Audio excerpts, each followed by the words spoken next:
computer.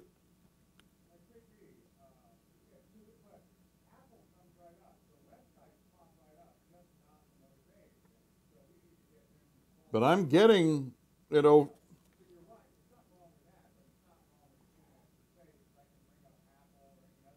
Right.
This is Goss's Garage with Pat Goss, co-host of PBS's Motor Week.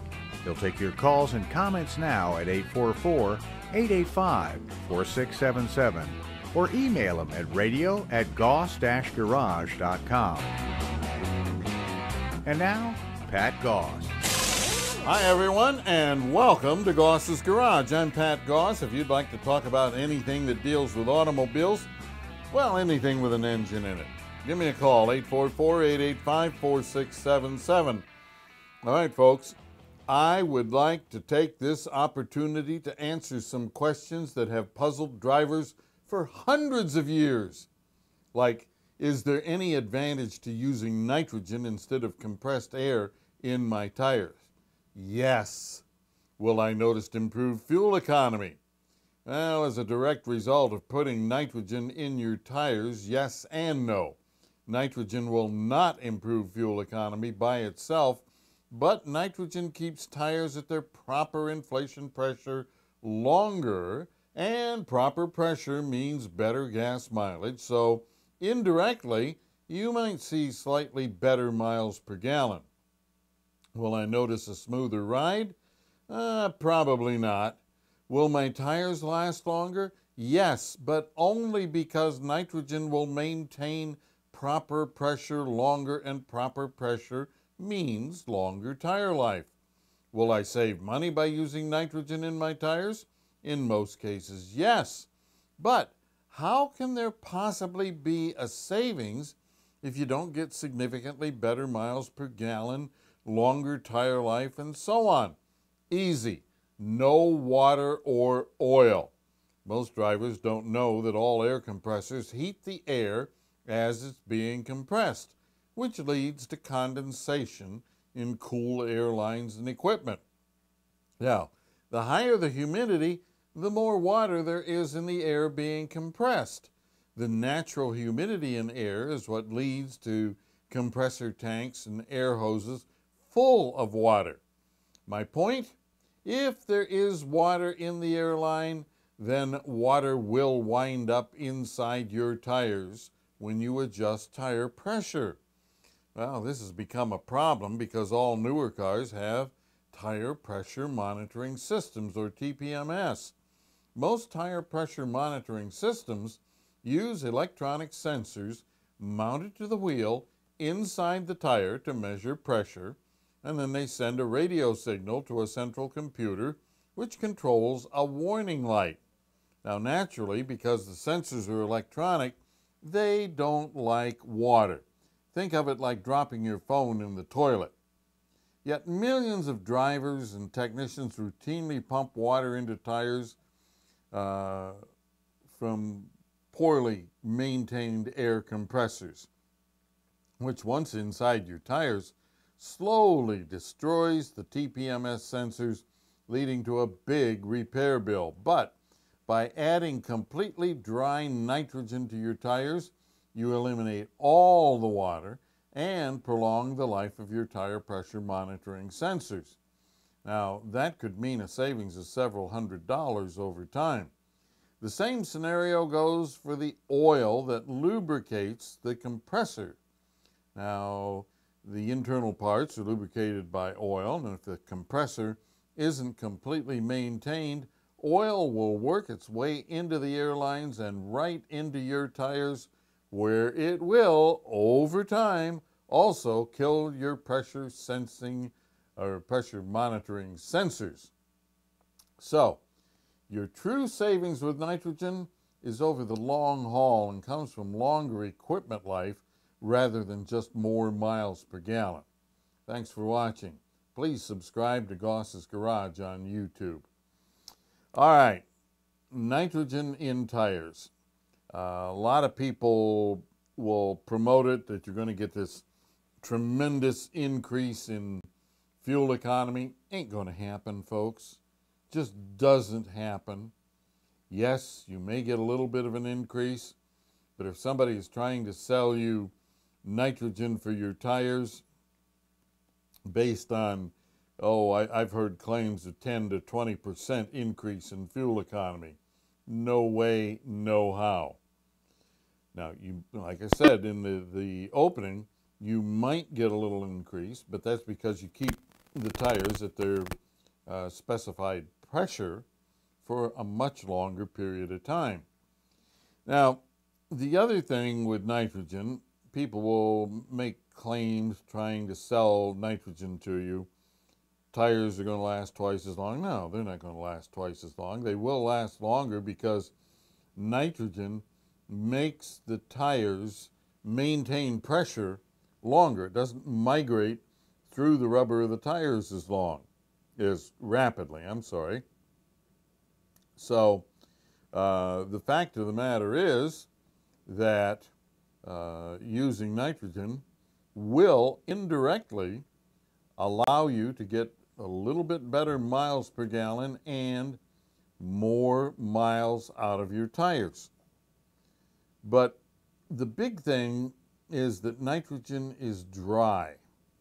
And what we see here in the shop is a lot of destroyed TPMS sensors caused by moisture.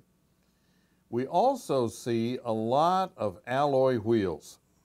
All right. Just about anything on the road these days, from the lowliest grocery getter to the most exotic, seems to have alloy wheels. Very few steel wheels left. Now, that moisture that comes from the compressor through the hose, through the fitting on the tire, the valve stem, into the tire, that moisture causes a reaction between the rubber and the alloy of the wheel, right where the rubber attaches or is mounted to it. It isn't attached, it's just mounted to the alloy wheel. All right, so over time, what we see are pits and pock marks in the alloy. So now you've got this smooth rubber seal, the bead of the tire.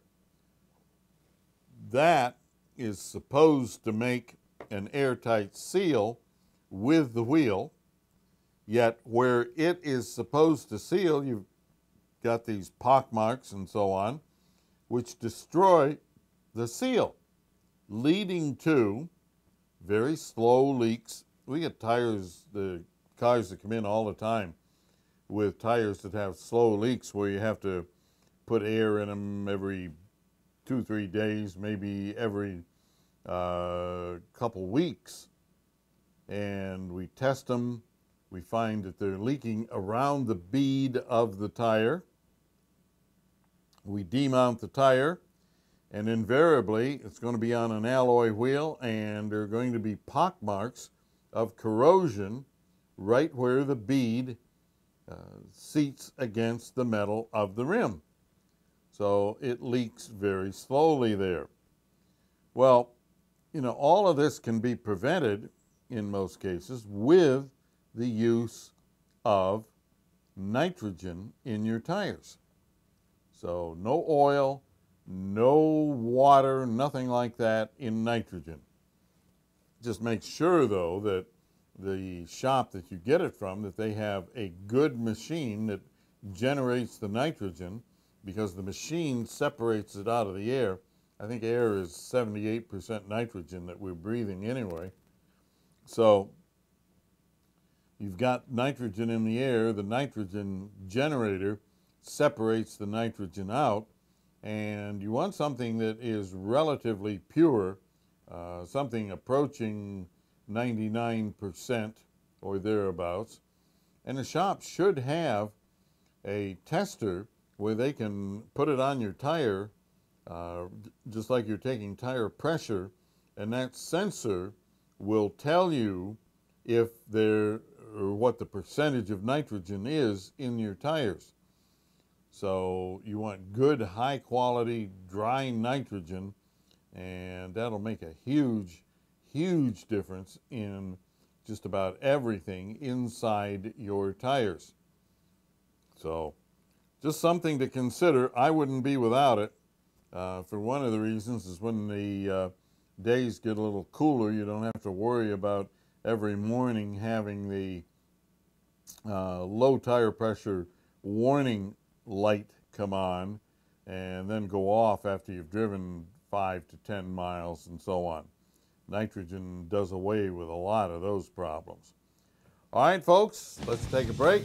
Hey, for those enjoying Goss's Garage on TuneIn.com, please note our new Saturday time every Saturday morning at 9 a.m. Eastern. Stay tuned. Pat will take your calls next at 844-885-4677. Goss's Garage continues in a moment.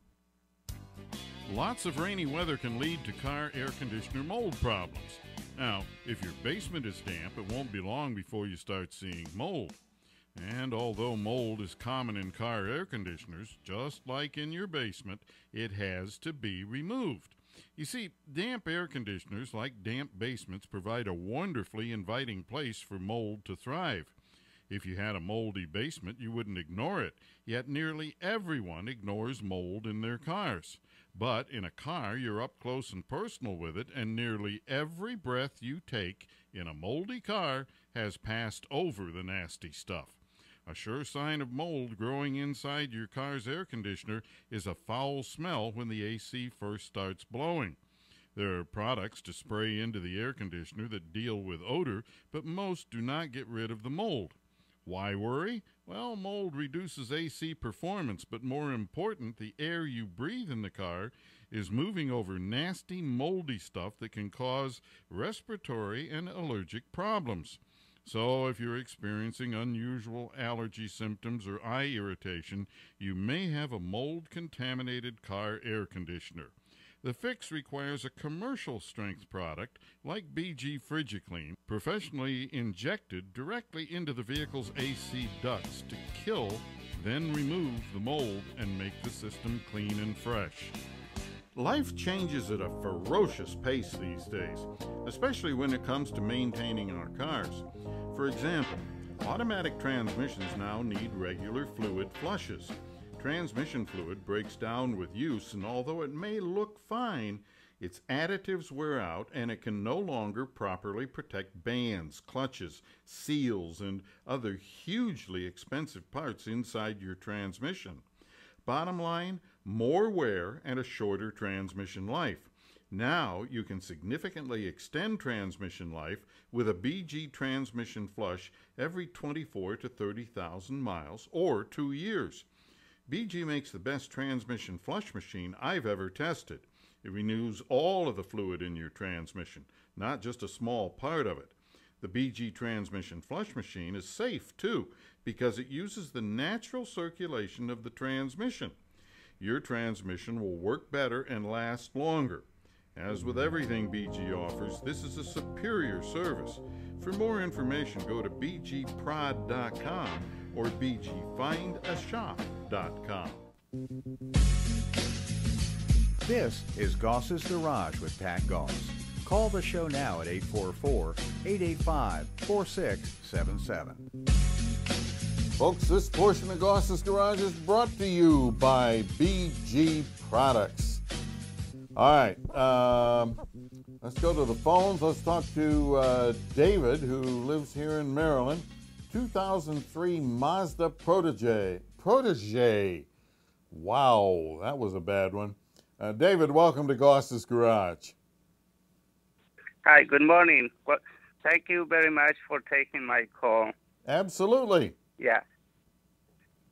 I have a 2003 Mazda Speed Protege that at idle is running, the engine is running up and down in RPMs. And now I used a handheld scanner, and it gave me the code 0135, which is replace the crankshaft sensor. No, excuse me, David, don't mean to argue with you, but that code does not mean replace. It means test. Oh. Codes don't tell you what to replace. They only tell you what to test. Yeah. Oh, I see. Well, I did replace the crankshaft sensor. It didn't work. Right. I ended up replacing the camshaft sensor, spark plugs, and spark wires. It didn't work at all. Absolutely, it wouldn't. Yeah, and also I noticed that when the engine is running, it smells like a black smoke. Okay. And then I called my brother-in-law who has a Mazda Protege non-turbo, and I swapped the air mass sensors, because when I disconnected my own air mass sensor wire harness, the engine starts running okay. All right. When I swap with my brother-in-law's air mass sensor, it does the same thing on my car. But when I put my air mass sensors on his car, it runs perfectly. Okay. The very first thing that you want to do is to open the throttle plates, take the tube from the mass airflow to the throttle body, take that off, and look in the throttle body. Look for a small brown ring around the throttle plate. If you see anything at all, even though it doesn't look like much, use throttle body cleaner to clean the throttle body, and at the same time you'll want to check the idle air control, which is a bleed valve that sits on the side of the throttle body, and it has a part in it that moves back and forth to regulate the amount of air going past the throttle plate. So in most cases you will find that it will be one or both of those that are dirty, and they simply need to be cleaned. Oh, all right. Then I'll do that. Okay. Let me know how it works out. Oh, yes, sure I will. Okay. Appreciate it. Ah, yes. Idle that moves up and down, up and down. Mazdas and Fords. You know, Mazda and Ford were kind of a partnership. Well, that wasn't kind of. They were a partnership. And a lot of what happened that caused this problem, and it was especially common on certain models of Ford, the idle speed when you're sitting in traffic light go up and down, up and down. Well, the cause of that was the way the fumes and everything from the crankcase breather system, the PCV, the way they dump into the throttle body, they would cause oil deposits. The oil deposits would leave residue that was hard like carbon, and this would cause the throttle plate, cause this ring around the throttle plate, which reduces the amount of air that can go into the engine at idle. So now the idle air control is sitting there trying to compensate for this reduction in air that we need to keep a minimum idle speed. All right, now what happens there? Well, the idle air control is dirty at the same time, so it gets sticky and gummy inside and so on. So the computer, it looks at the idle speed. Computer says idle speed isn't right, it's too low. So it sends a command to the idle air control, telling it to open up, which is going to allow more air and going to raise the idle speed. So, computer sends command. Idle air control is dirty. Idle air control doesn't move. Computer sends another command. Idle air control still doesn't move. It sends multiple, and these things are happening in thousandths of a second. And you've got all these commands stacked up.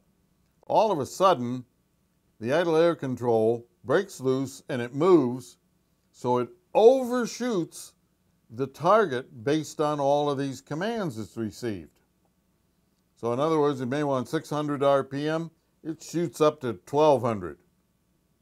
Now, the computer at that point recognizes that the engine is too fast. So it tells the idle air control to close. And again, the idle air control is sluggish and doesn't move as quickly as it should. And you get this stacked up commands, and finally it moves. And it moves too much, and down goes the idle speed.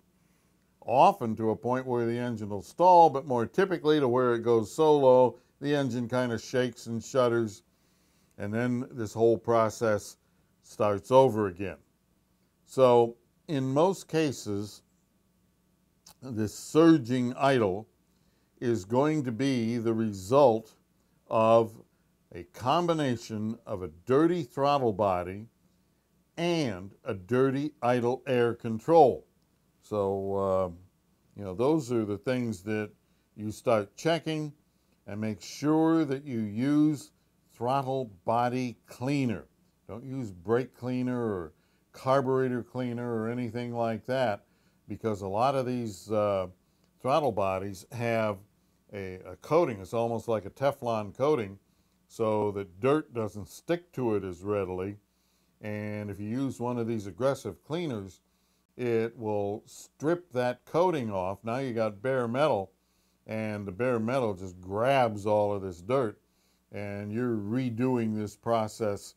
You may be redoing it every couple months, so keep that in mind. We're going to take a break. We'll be right back. Hey, please.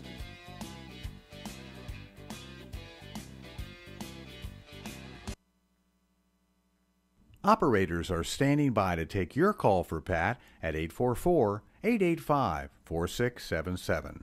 Goss's Garage continues in a moment. When buying a car, most drivers look for more power, but they rarely consider two even more important performance factors. Just buying horsepower doesn't guarantee a great feeling or great performing car. More important are power to weight ratio and torque. Power to weight ratio has a huge effect on how a car performs. The more power you have relative to the weight of the vehicle, the better it will perform. High-performance cars are usually very light with big engines, so they have a high power-to-weight ratio. A high-performance engine in a lightweight sports car makes it go like stink, but Put the same engine into a giant 18-wheeler, and it would be lucky to even move the big beast. Turn that around and put the semi-engine in the sports car, and it would literally tear the car apart. So, there are limits to all of this. Within the class of car you're looking at, you want a high power to weight ratio, not just high horsepower. In some cases, a better power to weight ratio will also mean better fuel economy because the engine doesn't have to work as hard to move the car. Also consider torque, which is the twisting force needed to get the car moving. More torque makes the car feel better during acceleration. Also, the lower the RPM where the highest torque number occurs, the stronger the car will feel. Just thought you might like to know.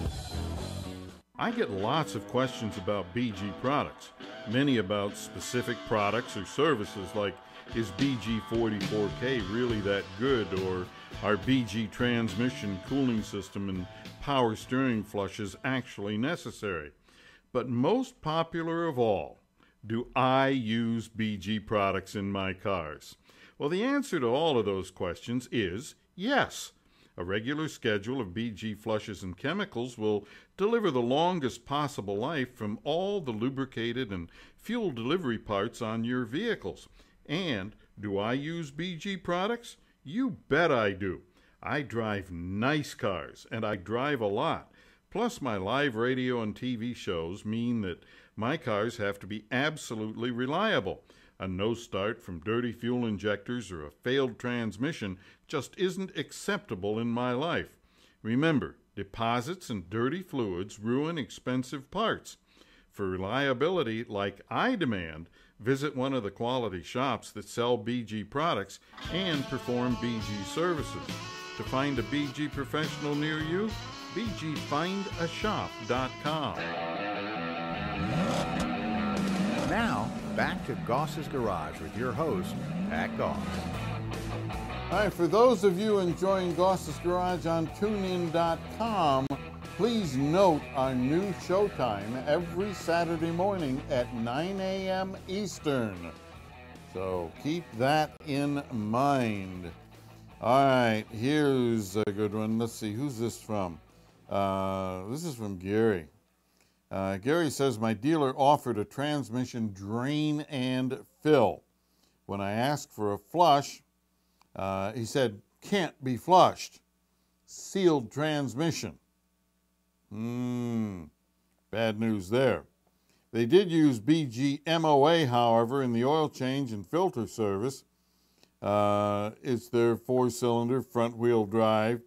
Your thoughts? I suspect this dealer is either very, very dumb or very greedy or don't want to be bothered. You know, it's got to be one of those because so far we have not encountered any automatic transmission that can't be flushed. So, and that includes CVTs.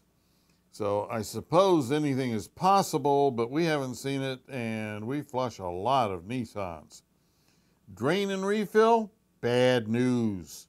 Really bad news. Well, let me redo that. Bad news for the car and the transmission. Great news for the dealership or repair shop. High profit. Much more profit in a drain and refill than there is in a flush. But the drain and refill shortens transmission life, where the flush extends transmission life. Now, how can that be? Well, if you were to look at an automatic transmission, right at the back of the engine, you would find a torque converter. It's a fluid coupling.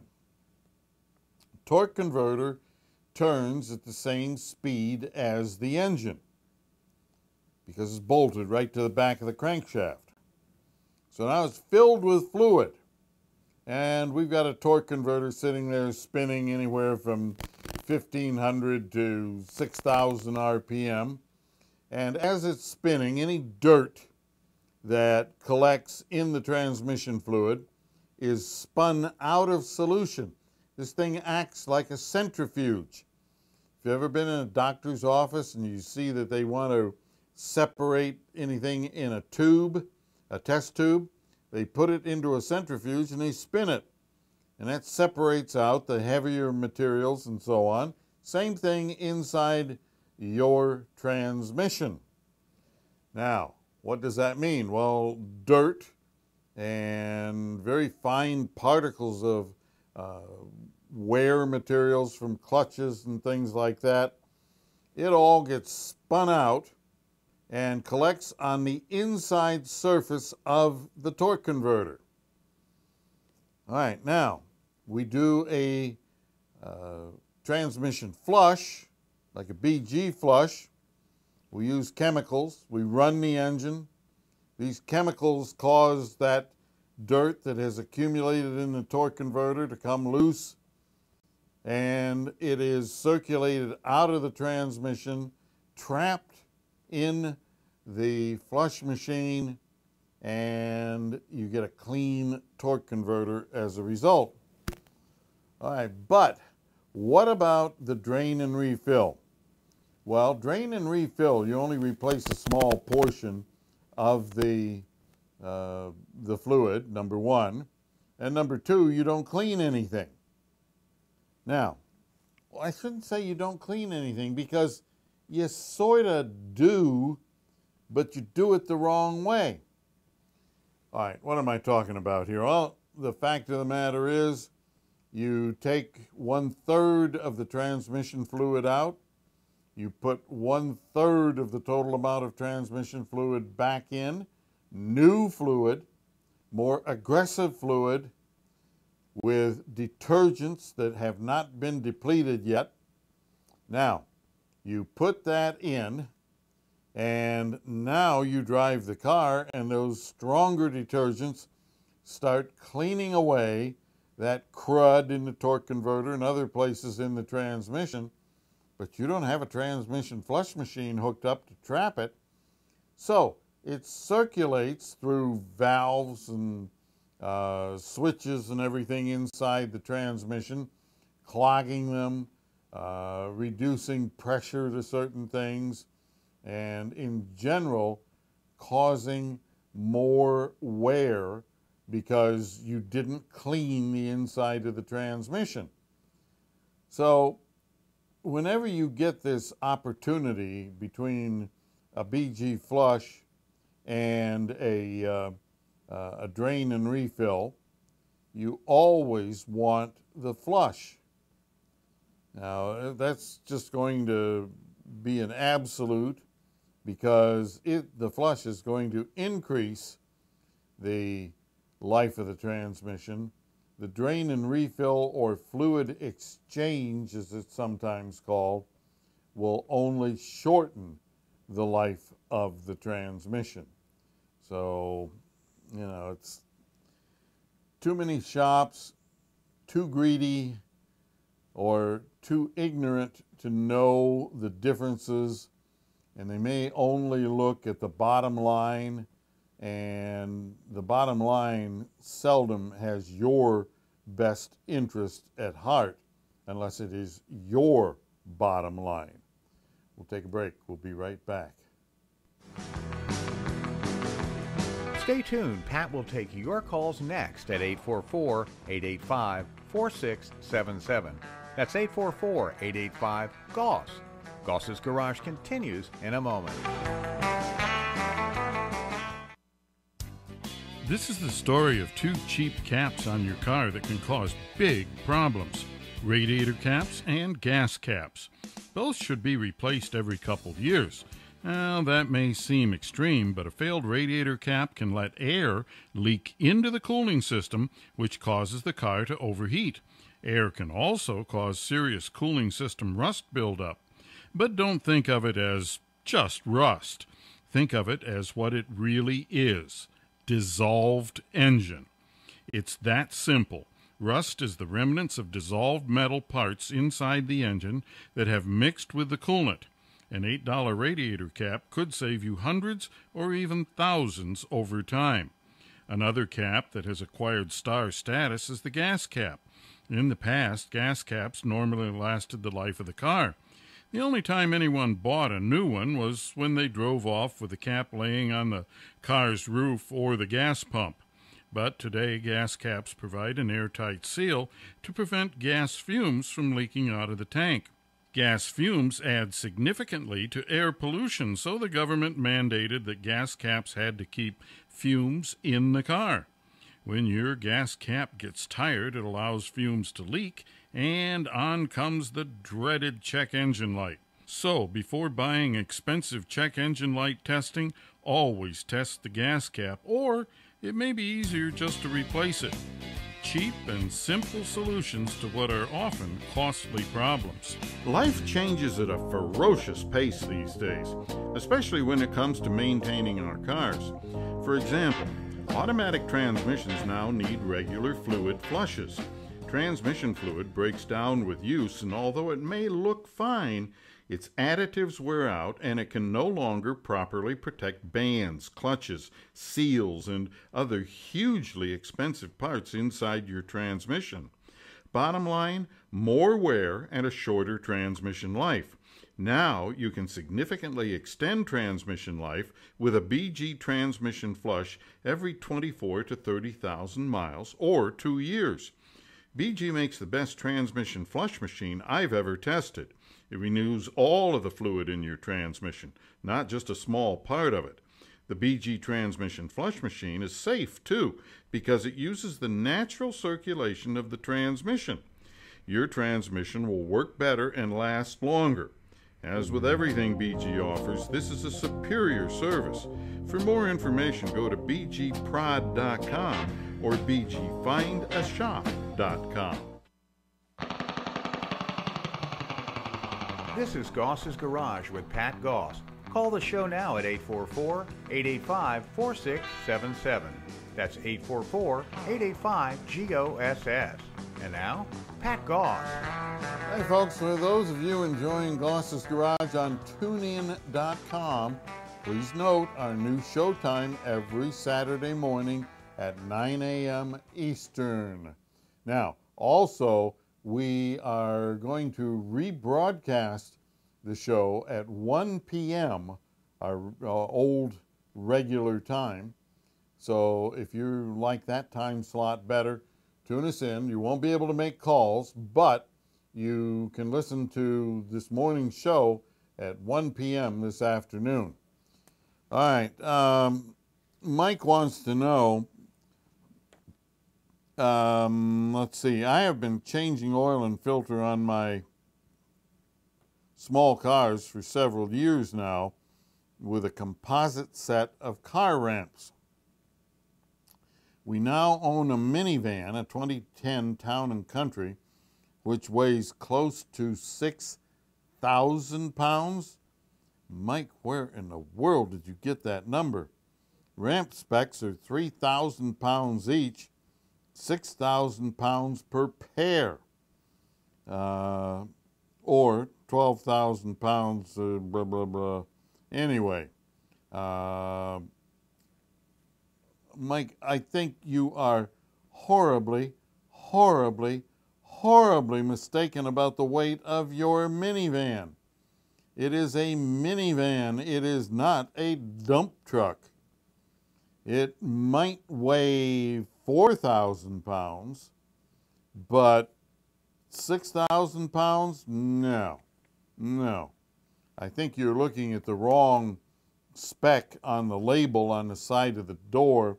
You're looking at the maximum combined vehicle weight with maximum cargo in it, which is probably someplace around 6,000 pounds, but the van itself, no way is it going to weigh 6,000 pounds. It just, you know, would have to be made out of lead. All right, I have a 2003 Ford Focus SE, And the problem I am having is whenever I first start off driving, the car, everything is fine. Car shifts fine and smoothly, but after driving the car for a while and the engine heats up, and starting from a dead stop position, the engine will, after getting up to between 35 and 40 miles per hour, race up high for about a second or two, then shift into gear and proceed to go on without any problems. I've tried stopping and starting from a dead stop position 4 or 5 times, and it will do the same thing each time. That is after the engine has heated up. The mechanic working on the car said he had the transmission checked and found nothing wrong. Nothing wrong. Doesn't work, but there's nothing wrong. I mean, I love this. I love it. Why do technicians want to prove drivers wrong? I mean, that's all that amounts to. This technician is trying to tell you, Robert, that you're a liar. You don't know what you're talking about. So either you're a liar or you're an idiot. Why doesn't he go about business and find the problem instead of telling you don't know what you're talking about? Anyway, and this mechanic, and he is a mechanic, he's not a technician. The mechanic has had the car for about 3 weeks now. You know how long it takes him to build a car? You know, you can mine the ore, ship it to the smelter, make the metal, build the car in less time than that. Good God. Anyway, and he's had the car for about 3 weeks now, and I am not sure if he knows what it is. Getting very frustrated. I'd get very frustrated. Good Lord. That's insane. Car flares on the shift. If it's an automatic transmission and flares on the shift, you need a transmission in most cases. So what do? First thing you do is you check line pressure. There's a tap on the side of the transmission. You put a gauge in there. There's specifications you work from, and you check the amount of pressure the pump in the transmission produces. It's good or it's bad. If it's bad, you have internal problems and you replace the transmission. If it's good, then you check the programming in the transmission control computer, because they can sometimes go haywire and cause problems like that. But I don't know what to say, Robert. That's absurd. What I say? Let's take a break. Stay tuned. Pat will take your calls next at 844-885-4677. That's 844-885-GOSS. Goss's Garage continues in a moment. You probably don't think about it, but if you double the life of your car, your fixed expenses per mile will drop 50%. But how can you double the life of a car? Well, that's easy. Simply use BG products and flushes for your routine maintenance. I'll bet you know someone whose cars last a lot longer than yours, plus they never seem to have problems. Now you can enjoy those great savings too. Simply enroll in the BG Protection Plan, and BG will guarantee covered parts for as long as you own your car, in writing. With the BG Protection Plan, long after your car is paid off, you'll still have years of warranty left. Think about it. No payments and no worries about major repair bills. That's amazing. It's almost too good to be true, because the BG Protection Plan is also absolutely free. My cars are covered by the BG Protection Plan. Yours should be too. For details, bgprod.com or 800-327-8883. Don't fall victim to "it looks good, therefore it must be good." Like when thump bump you're tapped by another car at a traffic light or in a parking lot. You get out and look, and being a good person, yeah, right. You just don't want the hassle of calling the cops and your insurance company. Plus, you don't even see a scratch, so you let it go. That could be a minor to deadly mistake. What you see is purely cosmetic, but hidden behind the cosmetics are safety systems. Those hidden parts absorb and dissipate energy, and they may have been damaged in that tiny bump. The problem is that unless you have energy absorbers and crumple zones checked, they may not protect you if your car is hit again in the same spot. Most safety parts are one-time use, and that first minor bump may have used up a portion of their effectiveness. Then, in an actual accident, they're only partially effective. For instance, the energy absorber may transmit more of the crash energy into the car and the people in the car. That could mean the difference between no or minor injuries or something worse, especially for young or elderly passengers. Even in bumps that seem like a total non-issue, take a minute to exchange information, then have the safety parts behind the bumper checked. It might save a life. This is Goss's Garage with Pat Goss. Call the show now at 844-885-4677. That's 844-885-GOSS. And now, Pat Goss. All right, folks, for those of you enjoying Goss's Garage on TuneIn.com, please note our new showtime every Saturday morning at 9 a.m. Eastern. And we will now be repeating this morning's show at 1 p.m. That was our old time slot. So for those of you who like that time better, tune us in at 1 p.m. Remember, it will be pre-recorded, so you won't be able to make phone calls, but all the content, it's going to be there, just like it is right now.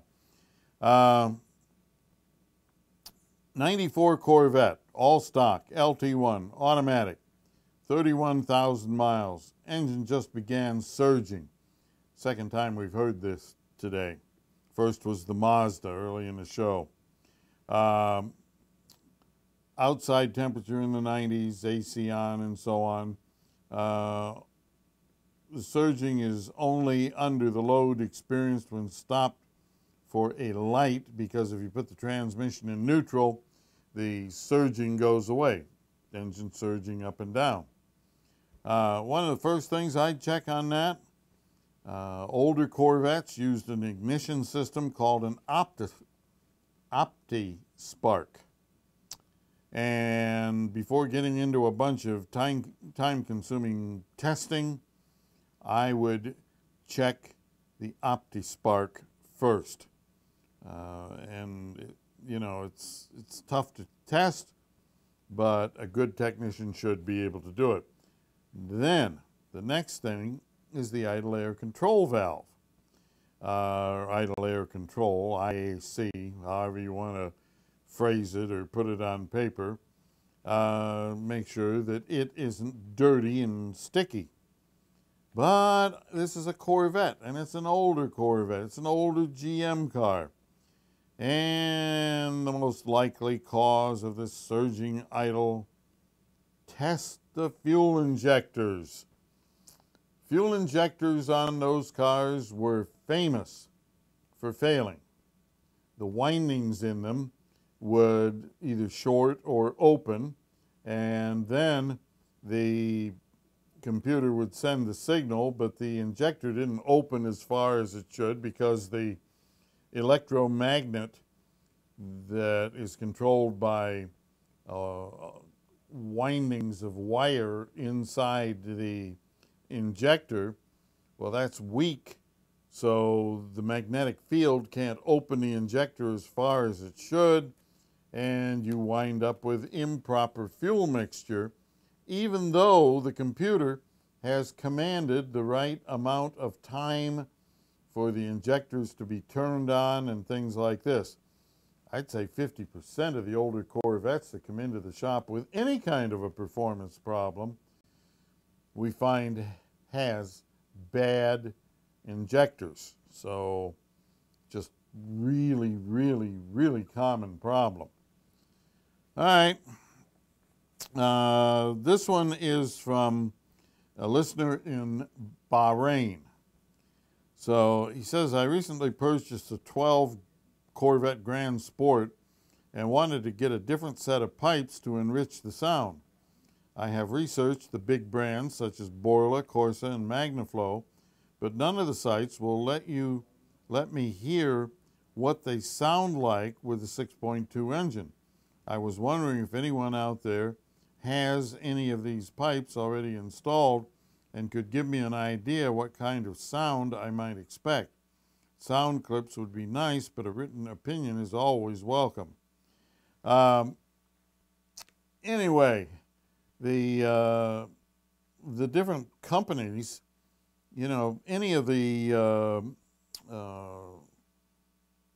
5.3 and up engines in GM trucks and so on, as far as exhaust sound, they're all going to sound pretty much the same because the architecture of the engine and the way it functions and the way exhaust gas leaves and stuff like that, it's all the same. So any sound clip, like Borla has some really good sound clips on their site, and they have 3 different styles of exhaust systems, and they give you an example of all 3 of them, and you can expect that your 6.2 is probably going to sound pretty much like what they show there.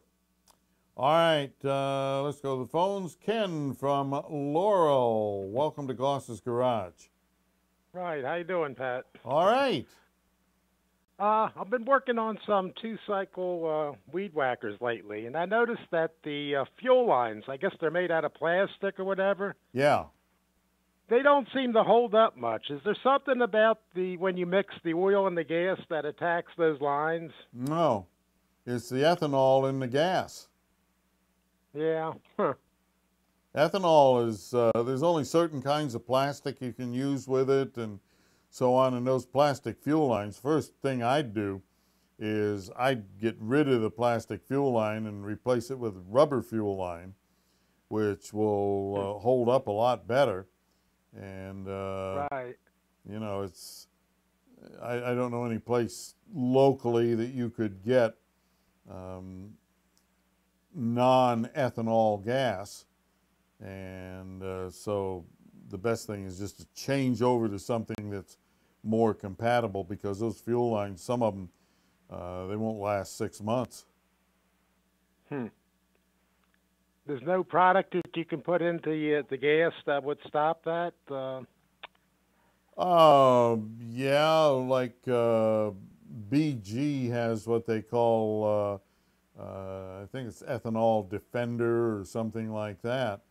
But gosh, as opposed to $2.10, I think that's what it cost me on mine.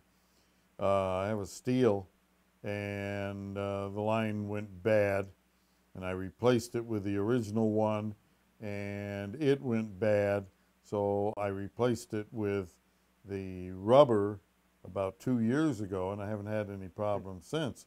I think it was like $2.20 as opposed to $5 or $6 for a container of the additive. So, right.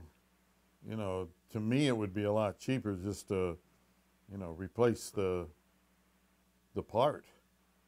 Right. The rubber lines, they would be rubber if they were black in color, or what, how would you tell? Well, yeah, I mean, they're rubbery feeling, they look rubber, they, you know, they're normally black in color. I haven't seen any fuel line that is, you know, that's rubber that's any color other than black. The only problem that you might have, you may have to find some micro clamps. The rubber, which I had to do on mine, and I got them from a model shop where they sell little airplane engines and stuff like that.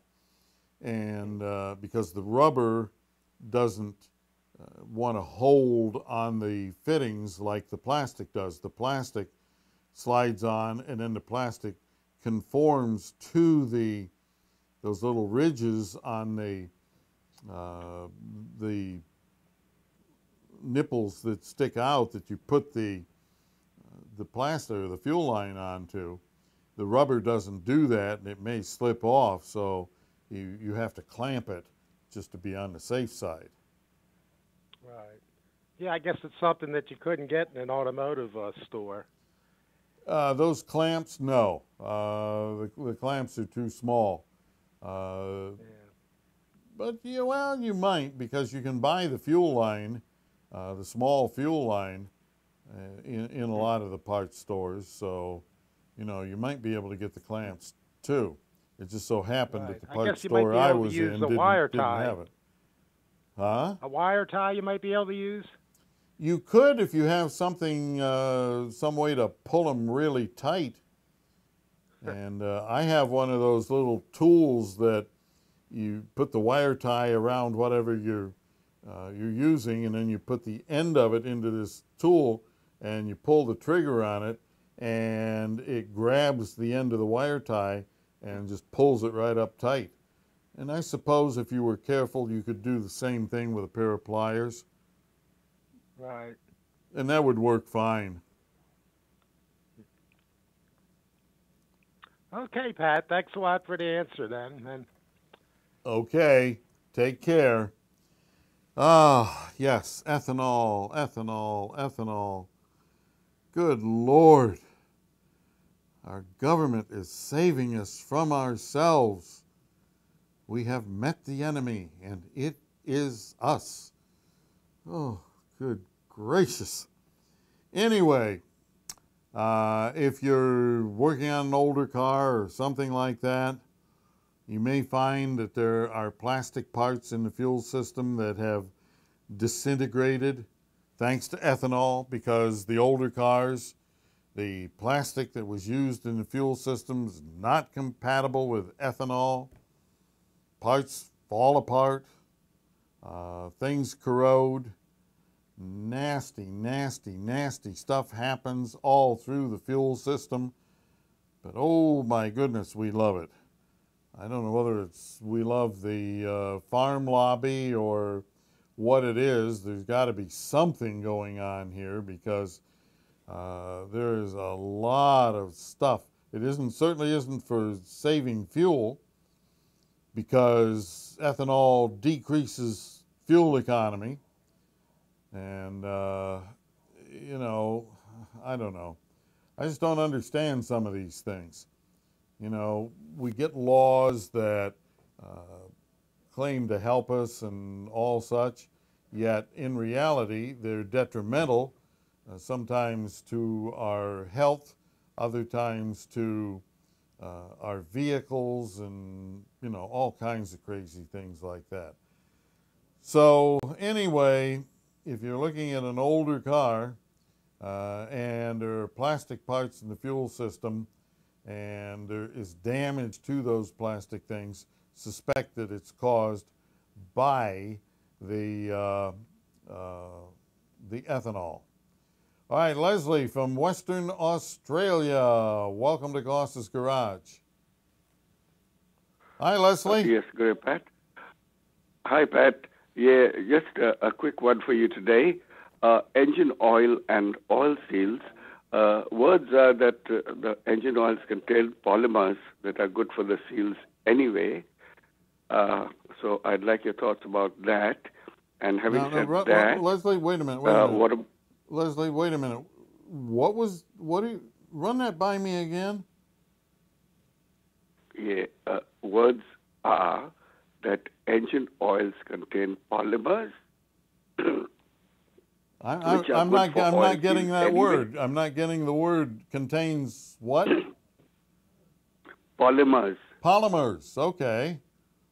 Yeah, that are good for oil seals.